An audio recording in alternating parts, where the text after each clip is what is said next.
Il arrive au club, il dit « Ok, je prends cette équipe, ne sont pas dans mes plans Ronaldinho, Deco et Samuel Eto'o. » Non seulement il se trompe, et il se trompe profondément. Mais déjà, bon, vous connaissez ce business de la presse, les télévisions. Il y a souvent des enfants qui sont beaux, d'autres qui le sont moins. Et moi, j'ai toujours été l'enfant qui était moins beau. Et c'était mon rôle. Mais seulement, j'avais un rôle très important dans le vestiaire où je pouvais tout dire à n'importe qui en le regardant dans les yeux. J'ai une blessure au ménisque, je prends 7 mois et je décide d'aller faire ma rééducation dans ma maison à Majorque. C'était une erreur parce qu'à ce moment-là, il n'y avait plus le dialogue. Et quand vous avez un vestiaire comme celui du Barça avec des grands joueurs qui ne peuvent pas se parler, il y a un souci. Parce que la force du Barça, c'est que c'était un groupe de jeunes qui aimaient s'amuser ensemble. Quand on rentrait dans un stade, on voyait qu'il y avait une certaine complicité. On partageait plus que des entraînements, plus qu'un match de football. On se retrouvait pour dîner, on se retrouvait pour danser, on avait nos petits secrets. Et tout ça, quand je reviens, était mort. Était mort. Et comme j'aime souvent dire les vérités, et pour moi, toute vérité est bonne à dire, évidemment, ce jour, Ronny se trompe parce que c'était le match, mon retour, c'était face à la Real Sociedad. Franck, qui me prend avant le match, il me dit « Est-ce que tu veux commencer ou tu vas attendre ?» Je lui ai dit « Franck, je préfère jouer les dernières 20 minutes en espérant que le Barça sera en train de gagner 3-0, voire 4. C'est plus facile pour quelqu'un qui a fait 7 mois sans jouer. » Mais malheureusement, ce n'était pas ça. Franck fait 3 remplacements. Et je suis toujours à l'échauffement. Et à un moment donné, je reviens vers le banc de touche et j'ai dit à Eusebio, on a fait 3 remplacements dont je vais aller m'asseoir. Simple. Moi, je n'étais pas fâché. Je reviens, c'est mon premier match. Je savais que j'allais jouer. À n'importe quel moment, je devais jouer. Et Franck, qui va en conférence de presse, et on lui pose une question. Mais pourquoi Samuel n'a pas joué? Il dit... Oh, moi, je ne sais pas, mais je l'ai envoyé à l'échauffement et il n'a pas voulu. Mais pourtant, j'étais à l'échauffement et je suis revenu et il avait fait 3 remplacements. Et Ronny, qui ne parlait pratiquement jamais à la presse, ou quand il passait, c'était le sourire et il partait. Et il sort une petite phrase. Moi, à ce moment-là, je me dis, mais est-ce que ce mec est normal? Parce que si quelqu'un n'était pas exempt de tout reproche, c'était Ronny. Mais on l'aimait comme ça. Et on le savait. Mais moi, quand je parle souvent à Eden Hazard, je prends l'exemple sur Ronny. Je lui dis, Ronaldinho était le meilleur joueur au monde ou le meilleur joueur de tous les temps. Parce qu'il était incroyablement fort. Mais seulement un joueur qui ne s'entraîne pas tous les jours, au bout d'un moment donné, ça paye cash. Ça paye. Tu peux être Ronaldinho, tu peux être Messi.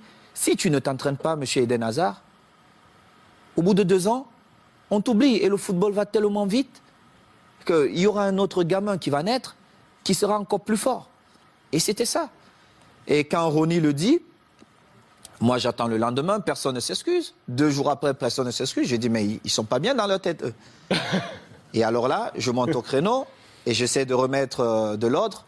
Mais seulement, comme j'étais le fils mal aimé de la presse, on a tout mis sur moi. Mais ils ont oublié de dire, en 2006, Ludovic Giuli est souvent là avec vous. Franck n'a pas parlé au vestiaire pendant la mi-temps quand on perdait face à Arsenal. C'est moi qui ai tenu le discours. Moi, j'ai parlé. J'ai dit ce que je pensais à chacun d'eux. Quand on est revenu, on a vu un autre Barça. On a gagné ce trophée. Moi, je m'en fous. Le plus important pour nous, c'était de gagner. Et il était inconcevable de voir un groupe de jeunes gamins avec autant de talent perdre match face à Arsenal. C'était inconcevable. Et du coup, comment vous avez pris ce message quelques semaines plus tard, lorsque Guardiola qui arrive dit « Moi, Eto'o, Deco, Ronaldinho, c'est dehors ». Mais j'ai d'abord rappelé à Guardiola qu'il n'a jamais été un grand joueur. Il était un bon joueur. Et c'est vrai.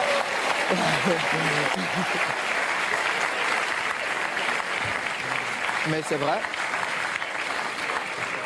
Je le lui ai dit. Et j'ai rappelé au passage, si c'est le coach Luis qui me le dit, je dis « Ok, je ne peux rien dire. Comme joueur, on connaît aussi Pep, mais surtout comme entraîneur, Il n'avait rien démontré pour qu'il arrive dans un vestiaire comme le Barça. Il ne connaissait même pas l'histoire du vestiaire et qu'il se mette à dire certaines choses. Et en plus, ce qui me faisait encore plus mal, c'est qu'ils inventaient des choses que la presse relayait. J'ai eu cette discussion avec lui et j'ai eu une très très belle offre pour aller jouer 6 mois en Ouzbékistan où on me payait 26 millions de dollars. Et dans son bureau, avec Tiki, il me dit « Oh Samuel, ça peut te faire du bien, vas-y. » Et je lui ai dit « Celui qui va te faire gagner, c'est Eto'o. Mais tu viendras me demander pardon. » Et je suis resté à ma place. J'ai continué à m'entraîner, nous sommes allés aux États-Unis. Et nous étions à Houston, dans le vestiaire. Il dit avant le match « Ok, nous allons changer de dossard. » Oh, tout le monde dit « Oh, c'est l'entraîneur qui le fait maintenant, c'est surprenant. » Et il dit « Titi, tu vas prendre le numéro 9 de Samuel. » Titi Henry. Oui, Titi Henry, tu vas prendre le numéro 9. Et Titi était bien content. Et Eto'o portera le 14. Tout le monde était surpris. Et c'était un manque de respect total. Et je ne pouvais pas l'admettre. Parce que j'avais quand même écrit une belle histoire, même si elle devait s'arrêter là, au Barça. J'avais beaucoup fait pour le club. Que ce soit dans les stades, mais surtout en dehors du stade. En dehors du stade. J'ai toujours été là pour tous mes coéquipiers, pour tous les clubs.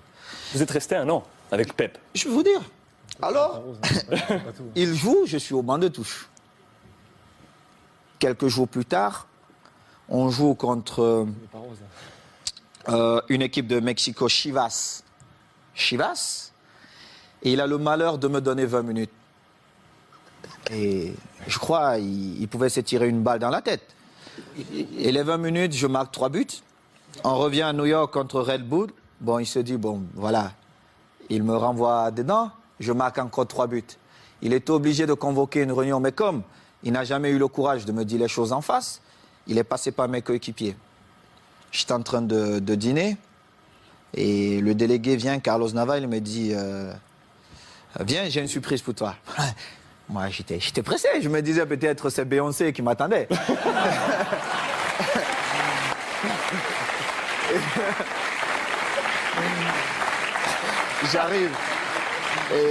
J'arrive dans cette suite et je vois Jorquera, Oleguer, non pas Oleguer, Puyol, Les jeunes du Barça.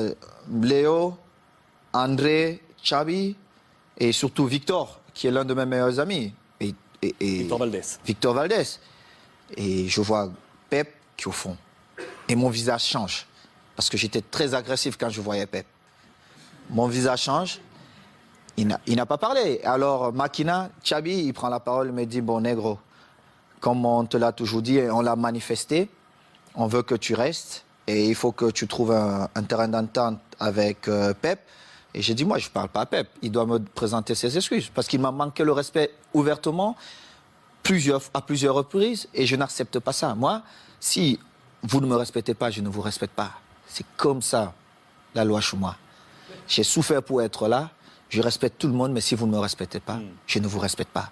Mais alors là, je fais le double, ou voire même le triple que ce que vous avez fait. Et Pep, il parle un peu en catalan, hein, tout ça, il trouve un peu des phrases difficiles. Et on commence la saison, j'ai parlé 2 fois à Pep. 2 fois.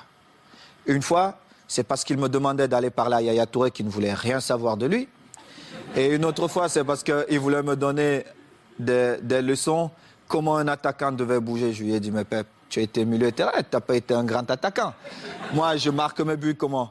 Ce mouvement ne devait pas se faire comme ça. Et en plus, on était à l'entraînement. Et moi, j'ai fait un jeu sans ballon pour créer un espace pour Messi qui venait. Et en plus, Léo marque. Il me dit, non, il fallait faire. Je lui ai dit, mais toi, t'es pas normal, toi. En fin de saison, je marque, je crois, 35 buts. Et je marque le but qui nous permet de prendre l'avance face à Manchester à Rome. On se retrouve En finale de Ligue des Champions. Oui, en finale de Ligue des Champions. On se retrouve à la Corogne. Et à la Corogne, je marque 2 buts ce match. Et je devais partir jouer face au Togo avec les Lions. On a un dîner bien arrosé. Moi, je ne bois pas. Mais tout le monde s'est lâché un peu. Et il dit, oh, je vais porter un toast. Et puis voilà. Vraiment, il faut qu'on dise merci à Samuel parce que c'était une saison difficile pour lui, mais il a montré le grand joueur qu'il est. Tout ça. Un beau discours. C'est la première fois où j'ai fait confiance à Guardiola. Mais cela m'a coûté mon passeport pour l'Inter de Milan.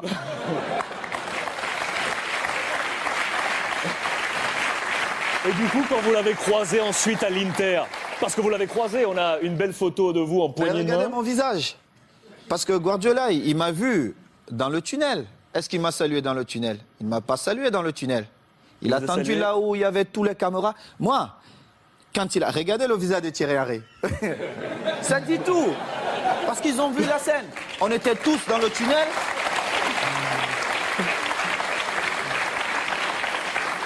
Regardez Léo Messi. Regardez le visage de Léo Messi.